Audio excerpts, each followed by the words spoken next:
Hello, this is Bruce Tender. I'm the food service director at First United Methodist Church in Gastonia. And I'm sorry, not a camera person, but Alyssa and I were discussing last week a possibility of doing a food demonstration for those of you who are locked away at home and needs just a short break. But we wanted to do something that was small, and so I remember Rhonda, my wife, and I having a meal, and we used these two items. So we're going to call this the tale of two raviolis. Alyssa is the producer of this event, so in the event that it doesn't go right, it's her fault. So first of all is two raviolis. We have a spinach ravioli and we have a regular cheese ravioli stuffed with ricotta cheese, Parmesan cheese, eggs, and whatever. And it's fresh ravioli, which you can pick up at Sam's or Walmart or Harris Teeter, any of the grocery stores. So some of this you may have. So what we're going to do is we're going to take you through the steps, and it's going to be a plate that has the two raviolis. They'll be on two separate plates, and we also have a spring mix salad, and we're going to have a chicken cutlet. We're going to go through this, and we're going to do it fast, and Liz and I are definitely keeping our 6 feet apart. First of all, the first thing that we're going to do is we're going to pound out a chicken breast. But for me, I generally use a chicken tenderloin. A chicken tenderloin that you can pick up from Sam's or Costco's or BJ's are normally larger than the ones you get from the grocery store. These are generally around 3 to 4 ounces. And so they're almost the size of a piece of a small chicken breast, or 3 to 5 ounces.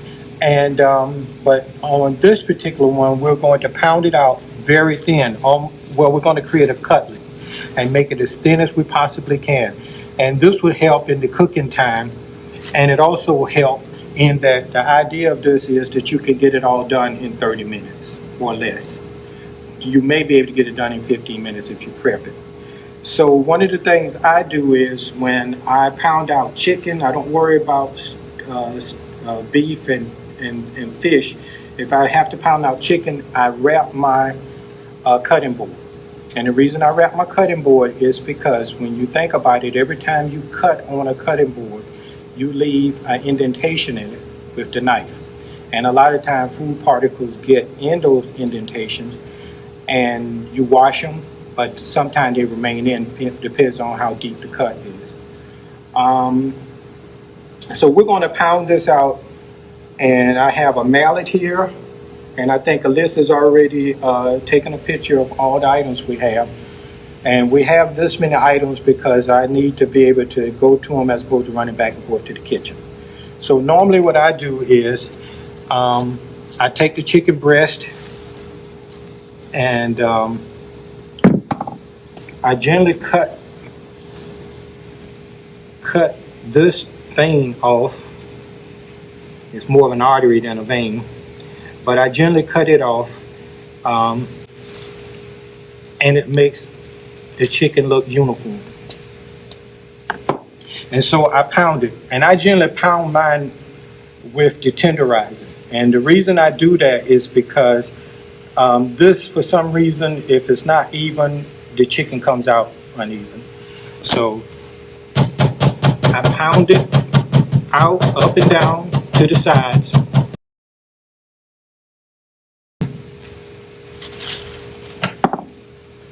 And so this is what we end up with.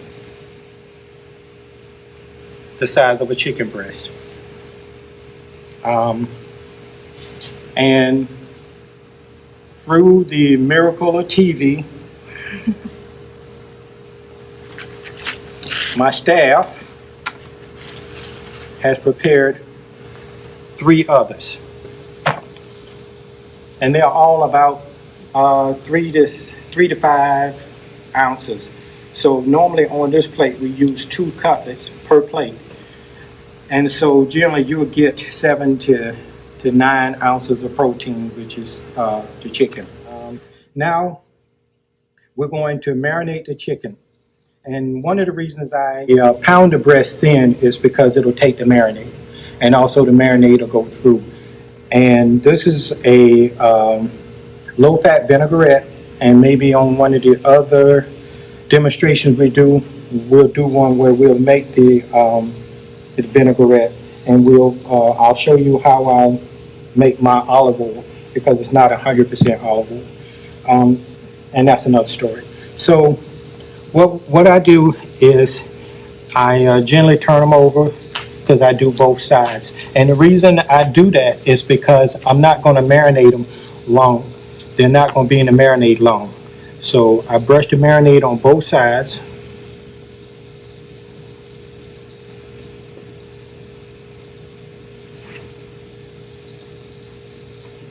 And once you use the marinade with chicken, you basically have to throw it away, because you don't want to cross-contaminate anything else you use, like fish or beef, well, any foods.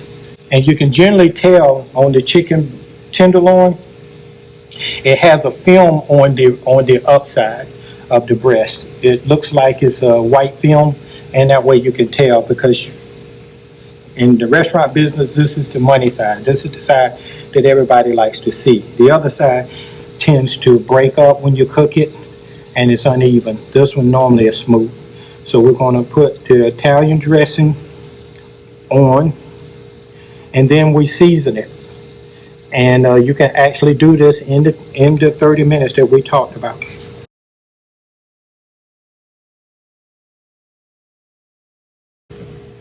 So, to keep the social distance, we're still 6 feet apart. Have you started? Yeah. Okay. Seasoning. Normally my seasonings are onion powder, and I season only one side.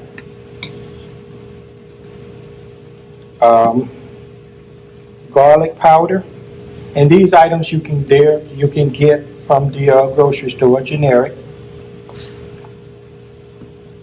And paprika,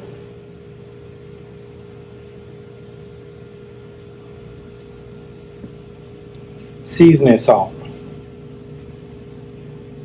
So go lightly on these items, because you can put it on, but you can't take it off. And then we use whatever your choice. Normally I make a rub, but chicken Montreal is the quick, easy, and you cover it with the chicken Montreal evenly, and also fresh ground pepper.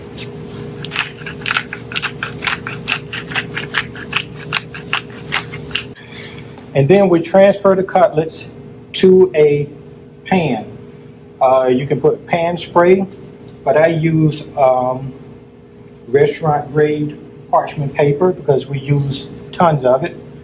But a regular non-stick spray on a pan, or non-stick pan, and we spread them out. And at this point, after dealing with the chicken again, I use olive oil. And what the olive oil does is it helps with the browning, and helps it to cook evenly, because the surface on the cutlets are not that thick. And all the chicken that we use here, basically we use the chicken cutlet. When we do fried chicken, we don't pound them out as thin, because you want to retain juice. And when you cook these, if it's a convention oven, get it up to 400 degrees. And once it reaches 400 degrees, you put it on the middle rack, and you can cook these for 8 to 10 minutes. You can also broil them, but you'll have to stand there for 3 to 4 minutes and watch them. But we normally put olive oil on them,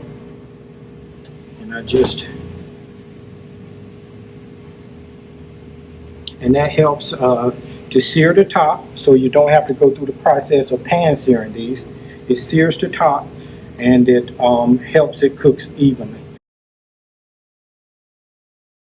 While we're doing that, what I'm going to do is, along with this meal, we're going to use pita bread.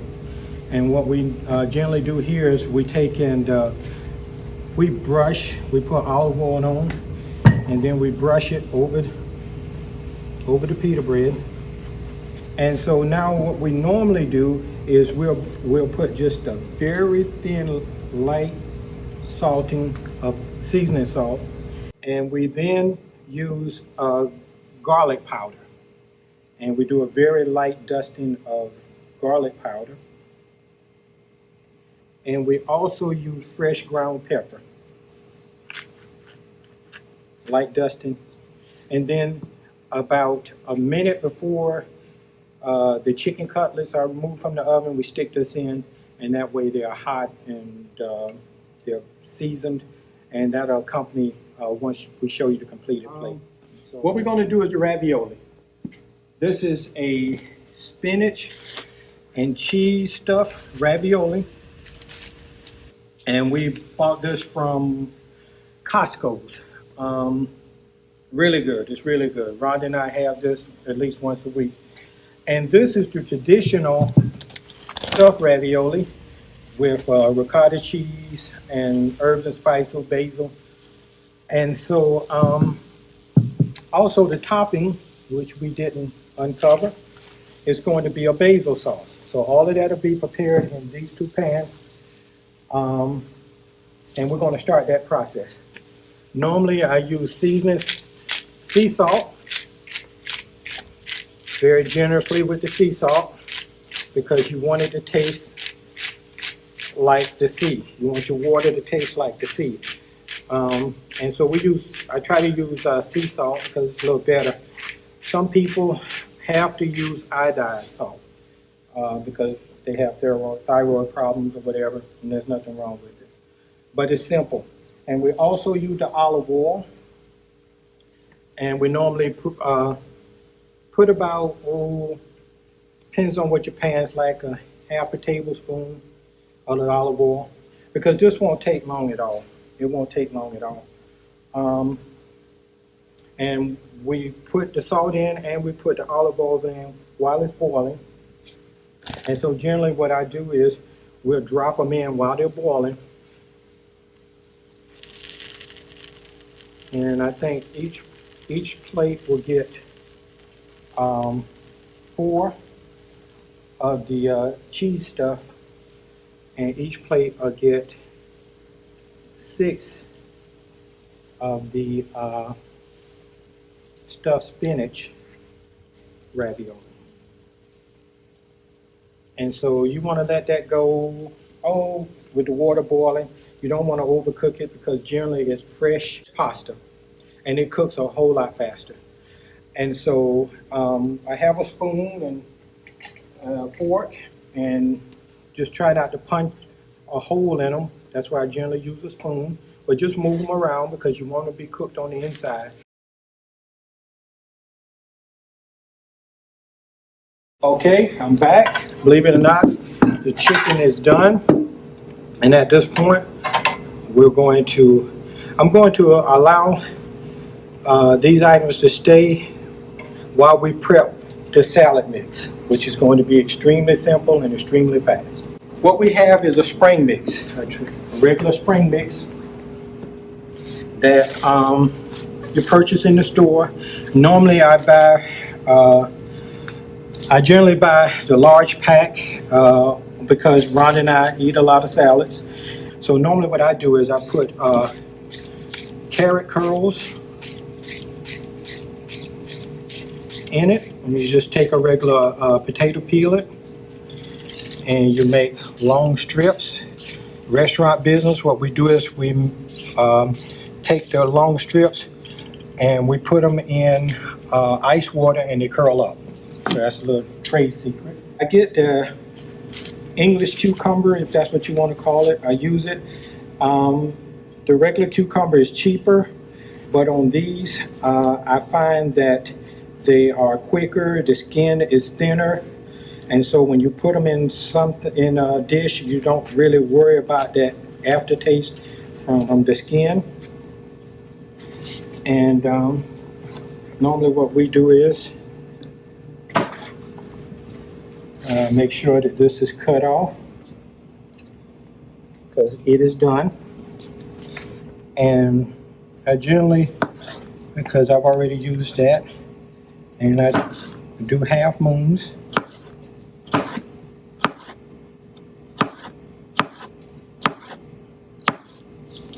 And I just throw it in with the spring mix.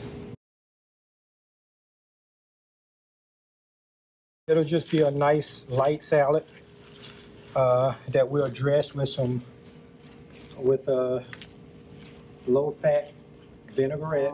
What we're going to do is we're going to take the ravioli out. They're done. And like I said, we're going to saute them very lightly because they'll start coming apart in the pesto. It only takes a minute.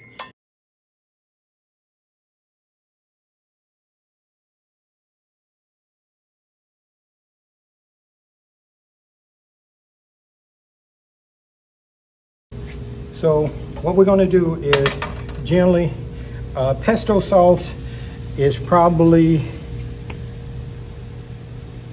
20 to 30% olive oil. And if you have anyone that's allergic to nuts, they use tree nuts, they use pine nuts, sometimes sunflower seed walnuts. So this isn't the item that you want for a person that can't have nuts. And so what we're going to do is we're going to take the pasta, and if you have a glove on, you can use your hand. And we'll take and put it in the pan, and we'll coat it with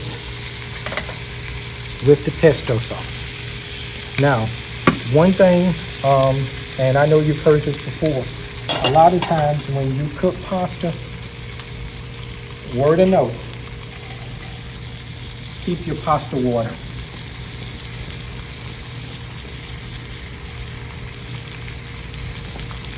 It comes in handy like now when you need to lighten this up.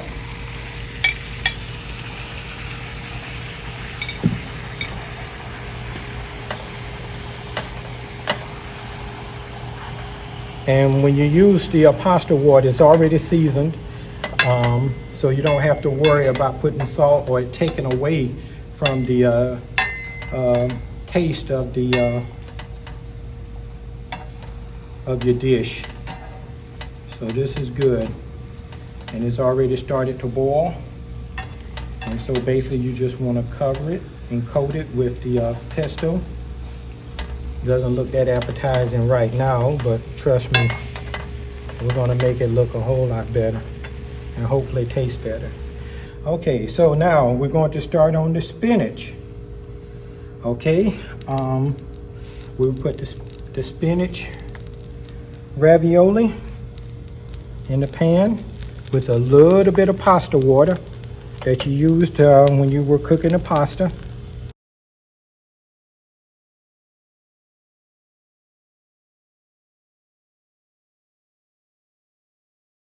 We put pesto over the ravioli.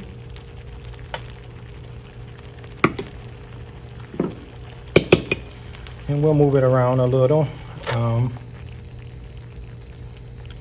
making sure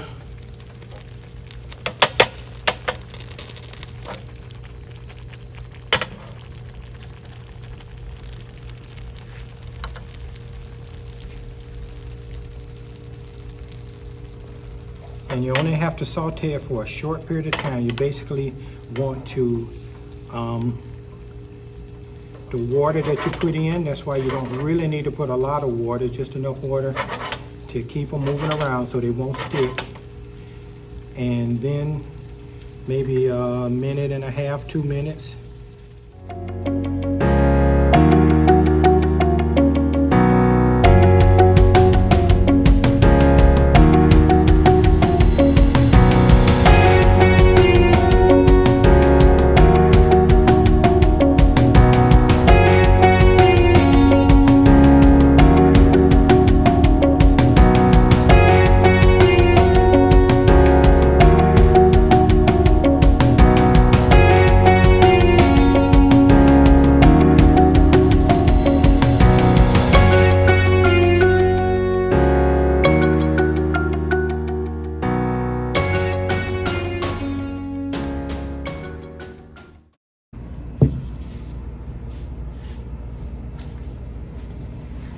And this is the completed product. TV time, 15-20 minutes. Hour time, 55 minutes.